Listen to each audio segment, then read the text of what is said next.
এই যে একটা চক্র, যারা 2 যুগেরও বেশি সময় ধরে সরকারি নিয়োগ পরীক্ষার প্রশ্ন ফাঁস করে এসেছে এবং কত মানুষকে দিয়েছে, কত জনকে দিয়েছে, এটা আমরা জানি না। ফলে এটি কিন্তু আর একটা কোনো স্পেসিফিক বিসিএস সংক্রান্ত ঘটনায় সীমাবদ্ধ নয়।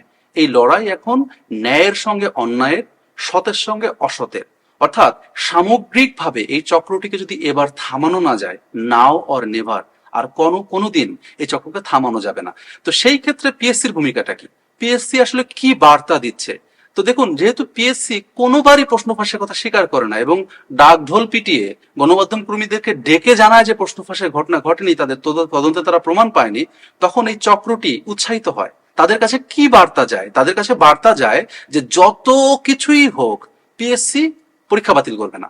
সেখানে আকরাম ও মজনু বলেছেন যে তারা সকল প্রশ্ন ফাঁস করতেন, অর্থাৎ ওইখানে পিএসসির যত প্রশ্ন ছাপা হতো সবগুলো প্রশ্নের কপি তারা দিতেন এবং তাদেরকে বলে দেওয়া হতো কোন পরীক্ষার কয় সেট বের করতে হবে। অর্থাৎ পিএসসি তে তাদের সোর্স আছে এই চক্রটির, যারা বলে দেয় যে ঠিক আছে অমুক তারিখে একটা প্রশ্ন ঢুকবে, সেই প্রশ্নের 3টা সেট বের করবা, অমুকটার 4টা সেট বের করবা। তো যারা অধিক টাকা দিত তাদেরকে তারা দেশের বাইরে, কখনো নেপাল, ভুটান কিংবা ইন্ডিয়াতে ঘুরতে নেওয়ার নাম করে, যেহেতু তারা প্রশ্নটা 1 মাস, 1.5 মাস, 2 মাস আগে পেয়ে যায়, তাদেরকে স্পেশালি দেশের বাইরে গিয়ে নিয়ে পড়িয়ে এনে এখানে পরীক্ষা দেওয়ার ব্যবস্থা করেছে। এরকম ঘটনা ঘটেছে। তো সেই চক্রটিকে আমরা ধরবো না? সেই চক্রটিকে আমরা এবার থামাবো না? মানে এই সুযোগ যদি আমরা এবার হেলায় হারাই, ভাইরে আমার টোটাল প্রজন্ম তো ধ্বংস হয়ে যাবে। আপনারা যারা পরীক্ষা দিতে চান বা পরীক্ষার্থী আছেন, তারা কি একটাবার নিজেদের স্বার্থের ঊর্ধ্বে উঠে সাধারণ শিক্ষার্থীদের কথা ভেবেছেন? আপনি ভেবেছেন যে আগামী প্রজন্মের জন্য কি অপেক্ষা করছে? এইবার এত চোখের আলোয়, এত তথ্য প্রমাণ দিয়ে আমরা ব্যাপারগুলোকে প্রমাণ করলাম। আপনারা সেকেন্ড রিপোর্টটা দেখলে তো বুঝবেন যে কিভাবে বিজি প্রেসের কর্মচারী দেদারসে বলছেন যে সিসি ক্যামেরার ফাঁকি দিয়ে কিভাবে তিনি প্রশ্ন ফাঁস করতেন, কিভাবে ময়লার ভেতরে ময়লার গাড়িতে করে নিয়ে প্রত্যেকটা প্রশ্ন তারা মিজান এবং আলমামুনকে তুলে দিয়েছেন, এটি মোস্তফাকে তারা তুলে দিয়েছেন। এইটা জানার পরে তো কারো রাতে ঘুম হবার কথা না, এই চক্রটিকে না ধরা পর্যন্ত, না নির্মূল করা পর্যন্ত। সরকারি নিয়োগ পরীক্ষার প্রশ্ন ফাঁস এবং অনিয়ম নিয়ে করা এই ভিডিওটি দেখার পর আমার বিশ্বাস যারা চাকরি প্রার্থী আছেন তারা নতুন করে অনেক কিছু ভাবার সুযোগ পাবেন। আজকের এই আলোচনাটা শুরু করতে চাই পিএসসির দেওয়া একটা বিজ্ঞপ্তিকে দিয়ে। সেই বিজ্ঞপ্তির শেষে তারা চমৎকার একটা কথা বলেছে। তারা বলেছে যে প্রশ্ন ফাঁস সংক্রান্ত কোনো খবর প্রচারের আগে গণমাধ্যম যেন পিএসসির সঙ্গে ক্রস চেক করে নেয় বা নিশ্চিত হয়ে নেয়। চমৎকার। কিন্তু পিএসসির কাছে নিশ্চিত করার মতন আস্থা কি গণমাধ্যম কর্মীরা পেয়েছে? অতীত ইতিহাস কি বলে? এর আগে যতবারই প্রশ্ন ফাঁসের ঘটনা ঘটেছে, পিএসসি কি কখনো স্বীকার করেছে? 24 বলেন, 33-এ তাদের কর্মচারী খলিল রিটেনের 5টি সেটের, মানে 5টি পরীক্ষার প্রশ্ন সহ র্যাবের হাতে গ্রেপ্তার হওয়ার পরে তারা পরীক্ষা বাতিল করেছিল, নতুন করে পরীক্ষা নিয়েছিল। সেই পরীক্ষাগুলোতে কি তারা কখনো বলেছে যে প্রশ্ন ফাঁস হয়েছে? না। তারা কি বলে? তারা কখনো বলে অনিবার্য কারণবশত, কখনো বলে অধিকতর স্বচ্ছতা নিশ্চিত করতে, কখনো বলে যে বাধ্য হয়ে এবং সমালোচনার জবাব দেবার জন্য বা ঊর্ধ্বে থাকতে তারা এই পরীক্ষাটি বাতিল করলো। সবচাইতে চমৎকার উদাহরণ হতে পারে আমাদের এবারের অনুসন্ধান। অর্থাৎ এবারের অনুসন্ধানে পিএসসি প্রথমে কি বললো? ডাক ঢোল পিটিয়ে গণমাধ্যম কর্মীদের ডেকে নিয়ে তারা দাবি করলো প্রশ্ন ফাঁসের কোনো ঘটনা ঘটেনি। Very interesting. মানে চাক্ষুষ প্রমাণ দেওয়ার পরেও তারা বলছে নির্লজ্জের মতন যে প্রশ্ন ফাঁসের ঘটনা ঘটেনি। নতুন কমিশন গঠিত হলো। নতুন কমিশন গঠিত হওয়ার পরে প্রশ্ন ফাঁসকে ঘিরে 3 ধরনের সিদ্ধান্ত নিয়েছে। তারা যেটি করেছে, রেলওয়ের পরীক্ষার প্রশ্ন ফাঁসের ঘটনায় সেই পরীক্ষাটি বাতিল করেছে। বিসিএস এর ক্ষেত্রে 46-এর ক্ষেত্রে তারা যেটি করেছে, আরো সমসংখ্যক ডবল শিক্ষার্থী টিকিয়ে দিয়ে পরীক্ষাটি এগিয়ে নিয়ে যাচ্ছে। এবং একই সঙ্গে আরো একটি পরীক্ষার ঘটনা ছিল, সেটি হচ্ছে জুনিয়র ইন্সট্রাক্টর কারিগরি শিক্ষা মন্ত্রণালয়। সেই প্রশ্ন ফাঁসের খবর পেয়ে তারা তড়িঘড়ি করে রেজাল্ট প্রকাশ করে দিয়েছে। খুব ইন্টারেস্টিং ঘটনা সেটি হচ্ছে পিএসসি তে সিআইডি চিঠি দিয়ে 6টি পরীক্ষায়, বেশ কয়েকটি পরীক্ষায়, সম্ভবত 6টি পরীক্ষায় প্রশ্ন ফাঁসের ঘটনা সম্পর্কে তথ্য চেয়ে চিঠি দিয়েছিল এবং সেই চিঠি পেয়ে তারা তড়িঘড়ি মিটিং করে এই জুনিয়র ইন্সট্রাক্টরের রেজাল্ট দিয়ে দিয়েছে। এবং 46-এর ক্ষেত্রে তারা যে সিদ্ধান্ত নিয়েছে যে সমসংখ্যক আরো শিক্ষার্থী টিকিয়ে পরীক্ষাটি চলবে। তো এই যখন অবস্থা, পিএসসি যখন কখনো স্বীকারই করে না যে প্রশ্ন ফাঁস হয়, তখন আসলে গণমাধ্যম কর্মীরা তার উপরে কেন আস্থা রাখবে? আর এটি কি হয় যে আপনার বিরুদ্ধে যদি কোনো অভিযোগ থাকে, সেই অভিযোগ যদি আপনি স্বীকার না করেন, আন্তরিক না হন, তাহলে আপনাকে আগে জানিয়ে দিলে আপনি যে সেটি থামানোর চেষ্টা করবেন না, তার নিশ্চয়তা কি? তো দেখুন, পিএসসি এইভাবে আস্থার সংকট আজকে যে নতুন তৈরি করছে তা না। তো তার আগে চলুন একটু পেছনে ফেরা যাক, এই টোটাল প্রশ্ন ফাঁসটা কিভাবে ঘটে, অর্থাৎ পিএসসির পরীক্ষাগুলোর প্রশ্ন ফাঁস কিভাবে হয়, কারা করে, কিভাবে হয়, এগুলো সব আমার রিপোর্টে আছে। একটু সামারি করে ফেলি। পিএসসির প্রশ্ন ফাঁসের এই ঘটনাগুলো ঘটছে সেই 2000 সালের শুরুর দিক থেকে। তখন এটি করতেন এটিএম মোস্তফা, শহীদুল ইসলাম ফকির। এই দুজনই বিজি প্রেসের কম্পোজিটর ছিলেন। শহীদুল ইসলাম ফকির ছিলেন কম্পোজিটর কাম মেশিন ম্যান। তো তারা দীর্ঘদিন এই কার্যক্রম পরিচালনা করে এসেছিলেন। 2010 সালে তারা মাধ্যমিক শিক্ষক নিয়োগের একটি ঘটনায় রংপুরের ভিন্ন জগৎ থেকে গ্রেপ্তার হন, এবং সেই ভিন্ন জগৎটি বুকিং দিয়েছিলেন আতিকুল ইসলাম নামে প্রশ্ন ফাঁস সিন্ডিকেটের আর একজন মাস্টার মাইন্ড। তো এটি মোস্তফা গ্রেপ্তার হবার পর এই চক্রটি ধারণা করা হয়েছিল, বা আমরা মনে করতে পারেন যে এটা বন্ধ হয়ে যাওয়ার কথা। কিন্তু পুলিশ কিন্তু তখন জানতো যে এরা বিসিএস এর প্রশ্ন ফাঁসও করে, কিন্তু সেটা তারা স্বীকার করেনি। শুধুমাত্র নন ক্যাডার বিভিন্ন এটিও, নির্বাচন কমিশন, ট্যাক্স, কাস্টমস এর যে নন ক্যাডার পরীক্ষাগুলো, সেগুলোর কথা স্বীকার করে, এবং ওই সময় পত্রপত্রিকা এগুলো নিয়ে প্রচুর লেখালেখি হয়। তো এরপরে এটিএম মোস্তফা বের হয়ে এসে নতুন করে তৈরি করে আকরামকে, এবং আকরাম তৈরি করে মজনুকে। তারা এই প্রশ্নটা কন্টিনিউ করে ফাঁস করা। এবং আকরাম ও মজনুর সঙ্গে আমার প্রায় 40 মিনিট কথা হয়েছে, ইন্টারভিউ করেছি আমরা, কিছু অংশ আমরা টিভিতে প্রচার করেছি। সেখানে আকরাম ও মজনু বলেছেন যে তারা সকল প্রশ্ন ফাঁস করতেন, অর্থাৎ ওইখানে পিএসসির যত প্রশ্ন ছাপা হতো সবগুলো প্রশ্নের কপি তারা দিতেন, এবং তাদেরকে বলে দেওয়া হতো কোন পরীক্ষার কয় সেট বের করতে হবে। অর্থাৎ পিএসসি তে তাদের সোর্স আছে এই চক্রটির, যারা বলে দেয় যে ঠিক আছে অমুক তারিখে একটা প্রশ্ন ঢুকবে, সেই প্রশ্নের 3টা সেট বের করবা, অমুকটার 4টা সেট বের করবা। তো এইভাবে দিনের পর দিন 2010 সাল থেকেও, অর্থাৎ মোস্তফা গ্রেপ্তার হওয়ার পরে যারা ধারণা করেছিলাম আমরা যে বন্ধ হয়ে যাবে, নতুন করে দ্বার উন্মোচন হয়েছে এবং সেটা চলেছে। তো মোস্তফার সঙ্গে এই কাজটি করতো এটিএম, মোস্তফার সঙ্গে মিজান তার সহকারী হিসেবে, তার মোটরসাইকেল ছিল একটি, সেই মোটরসাইকেল চালাতো মিজান তার সহকারী। যেহেতু এটিএম গ্রেপ্তার হয়ে যায়, তার অ্যাক্সেস কিছুটা কমে যায়, পরে মিজান এটার নেতা হয়ে ওঠে, এবং সে মোস্তফাকে ল্যাং মেরে মজনুর সঙ্গে এবং আকরামের সঙ্গে সরাসরি কমিউনিকেশন স্টাবলিশ করে, এবং তারা এই কাজটি কন্টিনিউ করে। আরো মজার ব্যাপার হচ্ছে, আমাদের এই অনুসন্ধানের আগে 2018 সালে এই পুরো চক্রটিকেই ডিবি গ্রেপ্তার করেছিল। ডিবির হাতে এই মিজান এবং আতিক গ্রেপ্তার হয়েছিলেন, এবং তাদের কাছ থেকে ডিবি জানতে পারে যে তারা প্রশ্ন পায় এই আকরাম এবং মজনুর কাছ থেকে। তো আকরাম এবং মজনুকে ডিবি তুলে নিয়ে যায় বিজি প্রেসের সামনে থেকে। এরপরে তাদেরকে দুদিন আটকে রাখে এবং তাদেরকে সসম্মানে ছেড়ে দেওয়া হয়। এই ছাড়ানোর পেছনে কে ভূমিকা রাখেন? তৎকালীন বিজি প্রেসের একজন উপপরিচালক ছিলেন, যিনি এটার দেখভাল করতেন। তার নাম লাল, মিস্টার লাল, লাল হোসেন সম্ভবত। এই মিস্টার লাল এদেরকে ছাড়িয়ে আনেন, এবং পিএসসির কর্মকর্তারাও জানতেন যে বিজি প্রেসের দুজন কর্মকর্তা বা কর্মচারী গ্রেপ্তার হয়েছেন। তো ছাড়িয়ে আনার পরে তাদের বিরুদ্ধে কোনো ব্যবস্থা হয়েছে না, তারা সাসপেন্ডও হননি, তাদের বিরুদ্ধে কোনো বিভাগীয় মামলা হয়নি, কিছুই না, যথারীতি তারা একই কাজ কন্টিনিউ করে গেছেন। অর্থাৎ মজনু ছিলেন পোর্টার, ময়লা ফেলতেন, সেখান থেকে একটা প্রশ্ন বের করে নিয়ে তারা ছায়ের মধ্যে রাখতেন, এবং সেখান থেকে পরবর্তীতে মিজানের হাতে তুলে দিতেন। মিজান তার সঙ্গে যারা এই চক্রের সঙ্গে যারা জড়িত সারা বাংলাদেশে ছড়িয়ে ছিটিয়ে আছে তাদেরকে এগুলো বিতরণ করতেন। তো জানার পরেও আকরাম এবং মজনুকে সেখান থেকে সরানো হয়নি, তারা একই দায়িত্ব পালন করে গেছেন। তো আমি আগের ভিডিওতে বলেছিলাম যে পিএসসি তাদের এবারের প্রশ্নটি ছাপতে চায় আর্মি প্রিন্টিং প্রেসে। এরকম বেশ কিছু খবর আমরা দেখেছি, এবং মাঝখানে কিন্তু বেশ কিছুদিন আর্মি প্রিন্টিং প্রেসে এই প্রশ্ন ছাপা হয়েছে।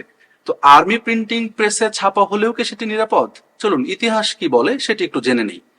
আর্মি প্রিন্টিং প্রেসের বিরুদ্ধে প্রশ্ন ফাঁসের অভিযোগ কিন্তু নতুন নয়। 2018 সালে ঢাকা বিশ্ববিদ্যালয়ের ডি ইউনিটের প্রশ্ন ছাপা হয়েছিল আর্মি প্রিন্টিং প্রেসে, এবং সেখান থেকে প্রশ্ন ফাঁস হয়ে যায়। এবং তখন আমরা যে অনুসন্ধান করেছিলাম, আমাদের একটা রিপোর্ট আছে দেখবেন, পিতা পুত্রের প্রশ্ন ফাঁস। সেখানে আমরা দেখিয়েছিলাম যে আর্মি প্রিন্টিং প্রেসের 3জন কর্মকর্তা কর্মচারী এই প্রশ্ন ফাঁসের সঙ্গে জড়িত ছিলেন, যারা পরবর্তীতে সিআইডির কাছে গ্রেপ্তারও হয়। একজন বিদ্যুৎ আলী, আপার ডিভিশনাল ক্লার্ক, একজন Samuel Sumit Mondal, senior compositor, এবং জাভেদ, সিটিপি টেকনিশিয়ান। অর্থাৎ যে প্রেসে ওই সময় বিসিএস এর প্রশ্ন ছাপার জন্য পিএসসি গিয়েছিল, অর্থাৎ 19 সালের দিক থেকে 19 সালের মাঝামাঝি হয়তো। তো ওই সময়ে এই প্রেসটির বিরুদ্ধে প্রশ্ন ফাঁসের ব্যাপক বড় অভিযোগ ওঠে এবং এই প্রেসের ম্যানেজার সুপক বড়ুয়া ডিবির হাতে ওই একই সময়ে কাছাকাছি সময়ে 2019 বা 20 সালের দিকে গ্রেপ্তার হয়েছিলেন এই চাকরির নিয়োগ পরীক্ষা সংক্রান্ত একটি অভিযোগের ভিত্তিতে। তো যে প্রিন্টিং প্রেসের এই ধরনের একটি ইতিহাস আছে এবং আপনারা জানেন যে নার্সিং এর একটি পরীক্ষা পিএসসির বাতিল হয়েছিল প্রশ্ন ফাঁসের অভিযোগে এবং সেই প্রশ্নটি কিন্তু তখন এই আর্মি প্রিন্টিং প্রেসে ছাপা হয়েছিল। তো আর্মি প্রিন্টিং প্রেসের বিরুদ্ধেও কিন্তু তাদের কর্মকর্তা কর্মচারীদের বিরুদ্ধেও কিন্তু প্রশ্ন ফাঁসের অভিযোগ রয়েছে এবং এটা আপনাদেরকে আরো একটু বিস্তারিত বলি। সেটি হচ্ছে আমি এই বিসিএস প্রশ্ন ফাঁসের ঘটনাটা কিভাবে জানি, কিভাবে পাই। 2018 সালে যখন আর্মি প্রিন্টিং প্রেস থেকে এই ঢাকা ইউনিভার্সিটির প্রশ্ন ফাঁসের ঘটনা ঘটে তখন ওই অনুসন্ধান করতে গিয়ে আমি দুটো নাম পাই, একটি হচ্ছে নোমান চৌধুরী আর একজন হচ্ছে প্রিয়নাথ, যিনি আর্মিতেই চাকরি করেন। সো এই নোমান এবং প্রিয়নাথ কিন্তু আমাদের ইনভেস্টিগেশন আমরা দেখিয়েছি এবং আমাদের অনুসন্ধানের পরে কিন্তু এইবার নোমান এবং প্রিয়নাথ গ্রেপ্তার হয়েছেন। এই নোমান এবং প্রিয়নাথ ওই সময় আমরা জানতে পারি যে অনেক শিক্ষার্থীকে প্রিলিমিনারি প্রশ্ন দিয়েছেন এবং তারা বিসিএস এর প্রশ্ন দিতে পারেন। তো তখনই আমরা খোঁজ পাই যে এরকম একটি চক্র আছে। তো এই টোটাল চক্র যারা এখনো মাঠে সক্রিয়, অর্থাৎ মিজান, আতিক, আতিকের আরেক সহযোগী মাহবুব রহমান দীপু এবং এই টোটাল চক্রের গুরুত্বপূর্ণ আরেক সহযোগী আল মামুন, এই যে চক্রটি এরা কিন্তু কেউই এখনো ধরা পড়েনি। যেহেতু তারা ধরা পড়েনি সেহেতু খুব স্বভাবতই নতুন কোনো এটিএম, নতুন কোনো আকরাম, নতুন কোনো মজনু যে তারা তৈরি করবে না এর কোনো নিশ্চয়তা নেই। ফলে আমি আপনাদেরকে যেটা বলতে চাই বা শিক্ষার্থীদেরকে যেটি বলতে চেয়েছি সবসময় সেটি হচ্ছে এই যে একটা চক্র যারা 2 যুগেরও বেশি সময় ধরে সরকারি নিয়োগ পরীক্ষার প্রশ্ন ফাঁস করে এসেছে এবং কত মানুষকে দিয়েছে, কত জনকে দিয়েছে এটা আমরা জানি না। ফলে এটি কিন্তু একটা কোনো স্পেসিফিক বিসিএস সংক্রান্ত ঘটনায় সীমাবদ্ধ নয়। এই লড়াই এখন ন্যায়ের সঙ্গে অন্যায়ের, সতের সঙ্গে অসতের।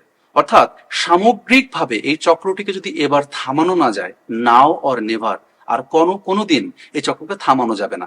তো সেই ক্ষেত্রে পিএসসির ভূমিকাটা কি, পিএসসি আসলে কি বার্তা দিচ্ছে? তো দেখুন, যেহেতু পিএসসি কোনোবারই প্রশ্ন ফাঁসের কথা স্বীকার করে না এবং ডাক ঢোল পিটিয়ে গণমাধ্যম কর্মীদেরকে ডেকে জানায় যে প্রশ্ন ফাঁসের ঘটনা ঘটেনি, তাদের তদন্তে তারা প্রমাণ পায়নি, তখন এই চক্রটি উৎসাহিত হয়। তাদের কাছে কি বার্তা যায়? তাদের কাছে বার্তা যায় যে যত কিছুই হোক পিএসসি পরীক্ষা বাতিল করবে না এবং তাদের বিরুদ্ধে কোনো ব্যবস্থা নেবে না। এই বার্তাটি পিএসসি কে এস্টাবলিশ করতে চায় চক্রের মাঝে। সাধারণ শিক্ষার্থীদের এই যে দুঃস্বপ্ন, এই যে বিপুল পরিশ্রম মাটি হয়ে যাচ্ছে, এই জন্য কি পিএসসির কোনো দায় নেই, কোনো দায়িত্ব নেই? তারা আসলে কি করে? আগে হয়তো এক ধরনের টেন্ডেন্সি ছিল, আমরা ভেবেছিলাম নতুন কমিশন গঠিত হয়েছে, গত 9 মাসে আসলে এই কমিশন কি পদক্ষেপ নিয়েছে আসুন একটু বিশ্লেষণ করা যাক। এই কমিশন দায়িত্ব নেবার পরে আমি তো একটু বললামই আপনাদের যে তারা যখন জানতে পেরেছে যে কোন কোন পরীক্ষায় প্রশ্ন ফাঁসের তথ্য চেয়েছে সিআইডি থেকে এবং ঘটেছে বলে অফিসিয়ালি তাদেরকে সিআইডি থেকে জানানো হয়েছে, তখন তারা তড়িঘড়ি করে জুনিয়র ইন্সট্রাক্টরের রেজাল্ট দিয়ে দিয়েছে এবং তারা একটা মিটিং করেছে। সেই মিটিং এ উপস্থিত একাধিক সূত্রের মাধ্যমে জানতে পেরেছি যে কেউ কেউ এই পরীক্ষা বাতিল করতে চাইলেও কেউ কেউ যুক্তি দিয়েছেন যে যেহেতু এটি রেজাল্ট প্রস্তুত হয়ে গেছে সেহেতু এই রেজাল্ট বাইরে চলে গেলে আমাদের বিরুদ্ধে ব্যবস্থা নেওয়া হতে পারে এবং শিক্ষার্থীরা খেপে যেতে পারে, আমাদের দ্রুত রেজাল্টটি পাবলিশ করে দেওয়া উচিত। আপনারা চিন্তা করেন যে একজনও মেরুদণ্ডওয়ালা মানুষ নাই যিনি জোর ওই মিটিং এ খুব জোর গলায় বলবেন যে অসম্ভব, যে পরীক্ষায় প্রশ্ন ফাঁসের অভিযোগ উঠেছে সেই পরীক্ষায় আমরা রেজাল্ট পাবলিশ করতে পারি না। কি দেখা গেল? দেখা গেল যে ওই জুনিয়র ইন্সট্রাক্টরের যারাই আবেদ আলীর অ্যাকাউন্টে পয়সা দিয়েছেন তারা চাকরি পেয়েছেন এবং যারাই অ্যাডমিট কার্ড এই চক্রের সদস্যদের কাছে পাঠিয়েছেন তাদেরই চাকরি হয়েছে। এবং আমরা দেখেছি যে গাজীপুরের ডুয়েটের একজন ছাত্রলীগ নেতা, ছাত্রলীগের সাধারণ সম্পাদক সম্ভবত উনি ইউনিটের, তিনি কিভাবে আবেদ আলীর সন্তানের সঙ্গে যুক্ত হয়ে একসঙ্গে বিরাট এক সিন্ডিকেট গড়ে তুলে অসংখ্য শিক্ষার্থীকে চাকরি দিয়েছেন, নিজেরও চাকরি হয়েছে এবং তিনি সেই চাকরিতে জয়েনও করেছেন। তো পিএসসি কি এই লোকগুলোকে অন্তত, অর্থাৎ রেজাল্ট পাবলিশের আগে, ধরলাম তারা রেজাল্ট, অবশ্যই তাদের রেজাল্ট বাতিল করে নতুন পরীক্ষা নেওয়া উচিত ছিল, কিন্তু যেহেতু পারেনি, ধরলাম যে তারা অনেক কিছু বিবেচনা করে পারেনি, কিন্তু যাদেরকে আইডেন্টিফাই করা গেছে প্রায় 100-র উপরে, তাদেরকে তো বাদ দিতে পারতো, সেই রেজাল্ট গুলো তো স্থগিত রাখতে পারতো বিশেষ কারণে যে এই রেজাল্ট গুলো স্থগিত থাকবে, তো সেটাও তারা করেনি। আর 46 এর ক্ষেত্রে দেখেন, আমরা খুব ইন্টারেস্টিং, আমি কথাটা আগের ভিডিওতে বলেছি, লিখেও বলেছি, এখনো বলি যে প্রথম দফায় যারা চান্স পায়নি প্রশ্ন পেয়ে, দ্বিতীয় দফার ফলাফলে তারাও চান্স পেয়ে গেছে। তো এই হচ্ছে বৈষম্য দূর করার নমুনা। তো এইরকম আস্থাহীনতা তো পিএসসি গত 9 মাসে অসংখ্য তৈরি করেছে, এবং তারা আমাদেরকে মানে এক ধরনের দূরেই রাখতে চায়। যারা আসলে পিএসসি নিয়ে কাজ করেন, এই সংস্কার নিয়ে কাজ করেন, প্রশ্ন ফাঁস নিয়ে কাজ করেন, তাদেরকে আসলে পিএসসি খুব একটা ভরসা করতে পারে না, তারা অ্যাক্সেস দেয় না। আপনি পিএসসি চেয়ারম্যানের ইন্টারভিউ করতে পারবেন না যারা এগুলো নিয়ে কাজ করে। পিএসসি চেয়ারম্যান তাদেরকে ইন্টারভিউ দেন যাদেরকে তিনি পছন্দ করেন, নিরাপদ বোধ করেন। তো এবং পিএসসি কিন্তু প্রজ্ঞাপন দিয়ে, কর্মকর্তাদেরকে নির্দেশনা দিয়ে যে কোনো সাংবাদিকের সঙ্গে যোগাযোগ করা যাবে না, কোনো তথ্য যেন বাইরে না যায়, অর্থাৎ পিএসসি সবসময় রাখঢাক রাখতে চায়। তো এই নতুন কমিশন এসেও এমন কোন সংস্কার করেনি যে সংস্কারে আমরা আশাবাদী হতে পারি।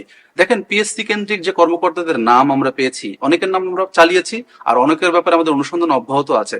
প্রায় 25 থেকে 30 জনের একটা সিন্ডিকেটের তথ্য আমরা পেয়েছি যারা এই সকল কার্যক্রমের সঙ্গে জড়িত। এই এই এদের সম্পর্কে পিএসসিও জানে যে কারা তারা।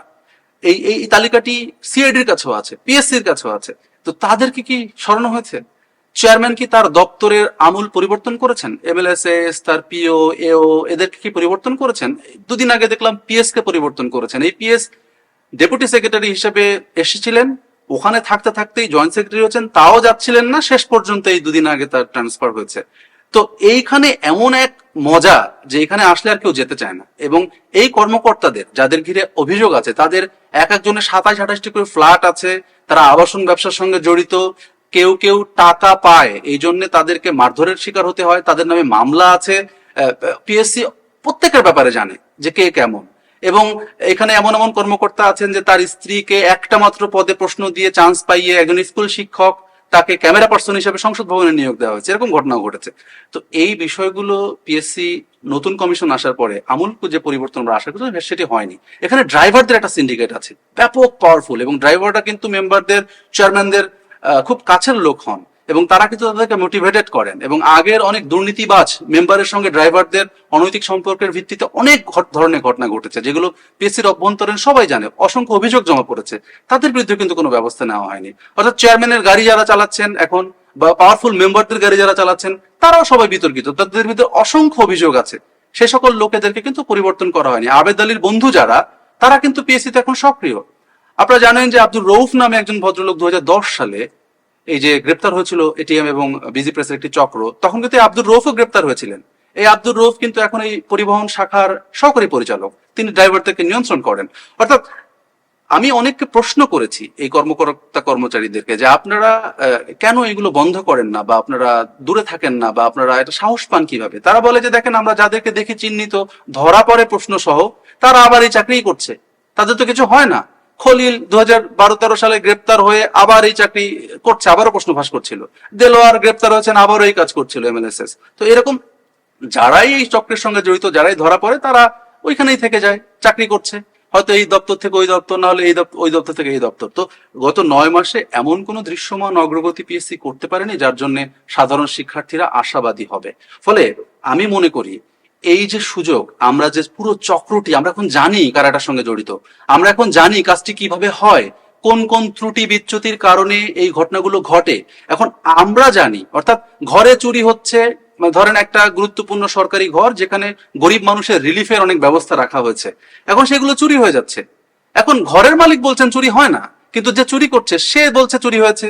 যার মাল চুরি হচ্ছে সে বলছে চুরি হয়েছে। যে চুরি করে উপকার ভোগ করেছেন, পেয়েছেন, মাল কিনেছেন, সে বলছে চুরি হয়েছে, কিন্তু ঘরের মালিক বলছেন না চুরি হয়নি। তো যদি ঘরের মালিক না চান, এই যে আমরা একটা ইন্টারভিউ করেছিলাম সেকেন্ড রিপোর্টে, হাসানুজ্জামান, যিনি এই চক্রের বিরুদ্ধে রুখে দাঁড়াতে চেয়েছিলেন, তিনি মার খেয়েছেন এই ড্রাইভারদের হাতে, তিনি অপমান অপদস্থ হয়ে ওখান থেকে বেরিয়ে গেছেন। তো সেই ভদ্রলোক বলেছিলেন যে পিএসসি কি চায়, পিএসসি কি চায় এই প্রশ্ন ফাঁস বন্ধ হোক।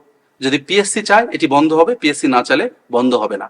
নতুন কমিশন গত 9 মাসে এমন কোন কর্মকাণ্ড বা এমন কোন আস্থা তৈরি করতে পারে নাই, এমন কোন দৃশ্যমান অগ্রগতি তৈরি করতে পারে নাই যাতে তার প্রতি এই আস্থাটা তৈরি হবে।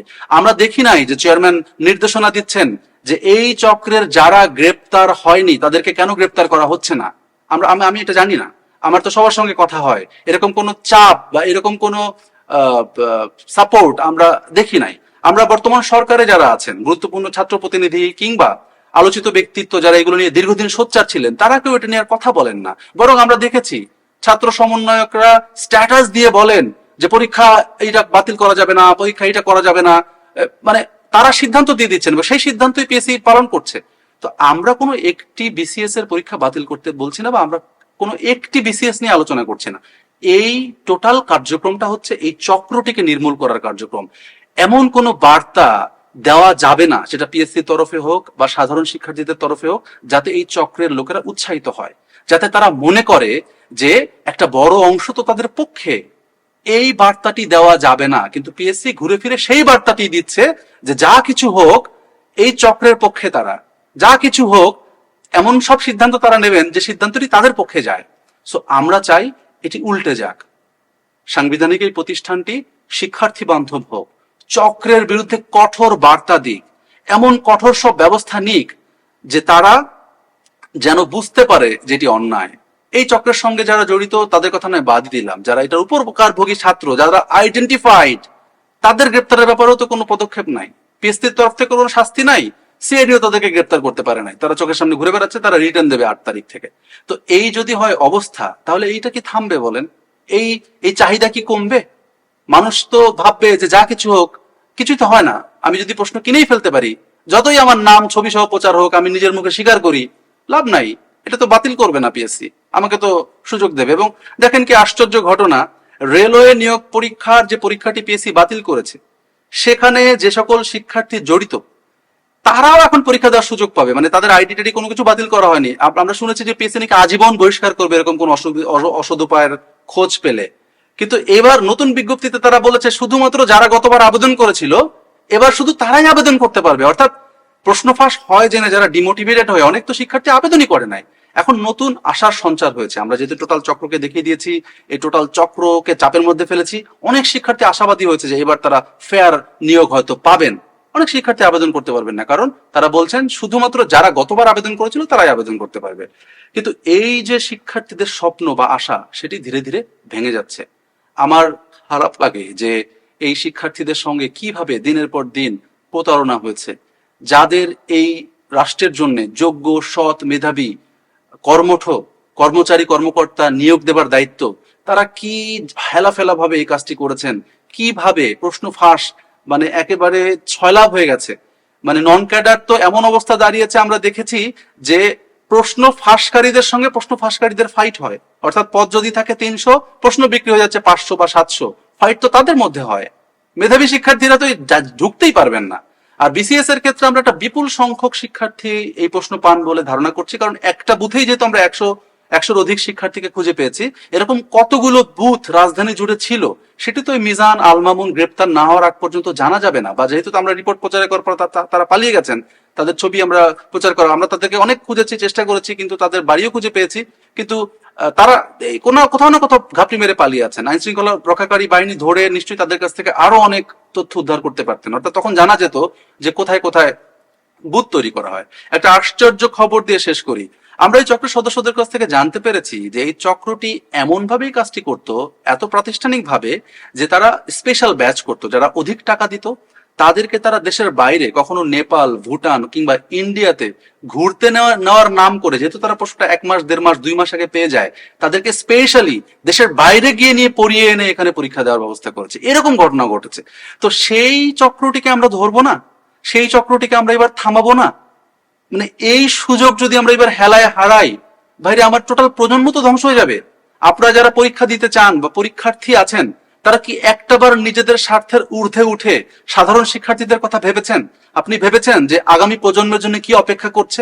এইবার এত চোখের আলোয়, এত তথ্য প্রমাণ দিয়ে আমরা ব্যাপারগুলোকে প্রমাণ করলাম। আপনারা সেকেন্ড রিপোর্টটা দেখলে তো বুঝবেন যে কিভাবে বিজি প্রেসের কর্মচারী দেদারসে বলছেন যে সিসি ক্যামেরার ফাঁকি দিয়ে কিভাবে তিনি প্রশ্ন ফাঁস করতেন, কিভাবে ময়লার ভেতরে ময়লার গাড়িতে করে নিয়ে প্রত্যেকটা প্রশ্ন তারা মিজান এবং আলমামুনকে তুলে দিয়েছেন, এটি মোস্তফাকে তারা তুলে দিয়েছেন। এইটা জানার পরে তো কারো রাতে ঘুম হবার কথা না, এই চক্রটিকে না ধরা পর্যন্ত, না নির্মূল করা পর্যন্ত। তো আমি জানি না এই এই চক্রটিকে আমরা থামাতে পারবো কিনা। পিএসসি যদি আসলে তার এই ধরনের বক্তব্য, এই ধরনের মনোভাব বজায় রাখে, তাহলে আসলে এই দেশের তরুণ প্রজন্মের জন্য খুব ভালো কিছু আশা করছে বলে আমার মনে হয় না। সো আমি আপনাদের উপরে ছেড়ে দিলাম যে এই চক্রটিকে আপনারা থামানোর জন্য আসলে কতটুকু ভূমিকা রাখতে চান, কি করতে চান, এটা আপনাদেরই খুঁজে বের করতে হবে। দেখেন, আমি সাংবাদিক হিসেবে আমরা খুব কঠিন পরিস্থিতির মধ্য দিয়ে সকল চাপ উপেক্ষা করে দুটো রিপোর্ট প্রচার করেছি। সেই দুটো রিপোর্টের মধ্যে সবকিছু মূল জিস্টুকু আমরা তুলে ধরেছি। এর বাইরে এই নতুন ভিডিও বানিয়ে আমি আরো অনেক কিছু নতুন তথ্য, নতুন কথা আপনাদেরকে বলার চেষ্টা করেছি। এরপরেও যদি আপনাদের হুঁশ না হয়, আমার মনে হয় যে আসলে আর কিছু করার নেই। এই চক্রটিকে যদি এবার আমরা থামাতে না পারি, তাহলে এই চক্রটি আর কোনোদিনই থামানো সম্ভব না, বরং রেট বেড়ে যাবে। এখন যে রেটে প্রশ্ন বিক্রি হয়, এরপরে ডাবল 3 গুণ। কারণ যেহেতু অনেক হইচই, অনেক সংকট, হয়তো তারা আরো সতর্ক হবে। এবার যে সকল ত্রুটির কারণে তারা ধরা পড়লো, আমাদের যে সকল পদ্ধতি ব্যবহার করার কারণে তারা ধরা পড়লো, হয়তো সেই পদ্ধতিগুলো তারা আর করবে না। আর যেহেতু আমি বাংলাদেশকে ঘিরে আর সাংবাদিকতা আপাতত করছি না, ইন্টারন্যাশনাল প্ল্যাটফর্মে চাকরি করছি, এখানকার বিষয়গুলো নিয়ে কাজ করছি। সো আমি জানি না আবার কবে একটা আব্দুল্লাহ আল ইমরান এসে এত সময় ব্যয় করে, এত ঝুঁকি নিয়ে, এত মানুষের রক্তচক্ষুকে উপেক্ষা করে এই কাজগুলো করবে, আমি জানি না। সো আমার মনে হয় নাও or never, this is the last chance. এইবার যদি আপনারা এই চক্রটিকে থামাতে না পারেন, এইবার যদি আপনারা পিএসসি কে বাধ্য করতে না পারেন যে আমরা জালিয়াত শিক্ষার্থীদের পক্ষে যাই, এমন কোনো সিদ্ধান্ত মানব না, এবার যদি আপনারা বলতে না পারেন যে আমরা আমাদের নিজেদের স্বার্থের জন্য নয়, একটা গোটা প্রজন্মকে বাঁচাতে চাই, তাহলে আর কখনোই এই চক্রকে থামানো যাবে না। সবাই ভালো থাকবেন। ধন্যবাদ।